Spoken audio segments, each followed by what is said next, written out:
గు గే గో సా సి సు say so the అక్షరాల వారందరూ కుంభరాశి జాతకులే. కుంభరాశి యొక్క అధిపతి శనైశ్వర స్వామి వారు.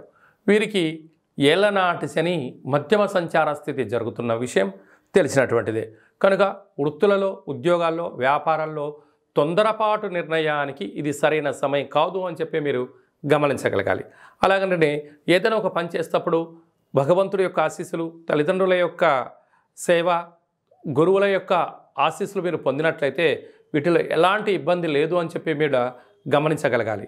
అదే కాకుండా వృత్తులలో, ఉద్యోగాల్లో, వ్యాపారాల్లో పెట్టుబడులు ఆకర్షించే కాల సమయంలో ఎక్కడ గృహ అవసరాలను బట్టి, మీ వ్యక్తిగత అవసరాలను బట్టి తాకట్టు పెట్టే పరిస్థితి అధికంగా ఉంటుంది. కనుక రుణాలకు మీరు ఎంతో దూరంగా ఉంటే అంత యోగదాయకము.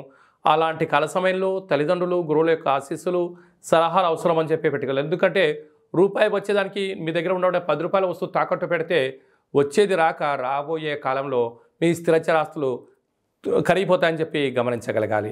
తృతీయలో గురు సంచార స్థితి ఉండడం వలన తల్లిదండ్రుల మాట, విదేశాలకు వెళ్ళాలని మీ యొక్క కోరిక నెరవేరబోతుంది. అష్టమంలో కేతువు. చిన్న చిన్న విషయాలకు ఆందోళన తగదు. మౌనం, ధ్యానం, ఆసనం అవసరం. రాజ్యస్థాన బుధ శుక్ర సంచార స్థితి ఉండడం వలన ఉద్యోగ మార్పు, వ్యవసాయ మార్పు, గృహ మార్పులలో అదృష్టం, ఐశ్వర్యం, ఆనందం మీ సొంతం కాబోతుంది. లాభస్థానంలో రవికుజ సంచార స్థితి ఉండడం వలన అన్నింటా ఓర్పుగా, సహనంగా, ధర్మంగా, న్యాయంగా ఉండడం వల్ల విజయం మీ సొంతం కాబోతుందని చెప్పడంలో ఏమాత్రం సందేహం లేదు.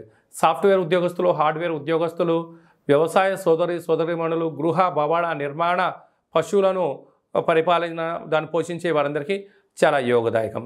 కనుక మీ జన్మ నక్షత్రం రోజున ఈ అష్టమి, అమావాస్య తిథుల యందున మనం ఎలాంటి విధి విధానాలు పాటించాలి అన్నట్లయితే వీలైనంత వరకు మీరు ఉదయం టిఫిన్ కానీ, మధ్యాహ్నం భోజనం చేసేటప్పుడు మొదటిగా ఒక 3 ముద్దలను కట్టి కులదేవతలకు నమస్కారం చేసుకొని, గతించిన వారికి నమస్కారం చేసుకొని, కాకికి కానీ, కుక్కకు కానీ పెట్టి మీరు తిన్నట్లయితే సర్వత్రా మీ కర్మను దానం చేయడం వలన మీకు ఉండబడిన ఐశ్వర్యం మీ సొంతం అవుతుందని చెప్పి గమనించాలి.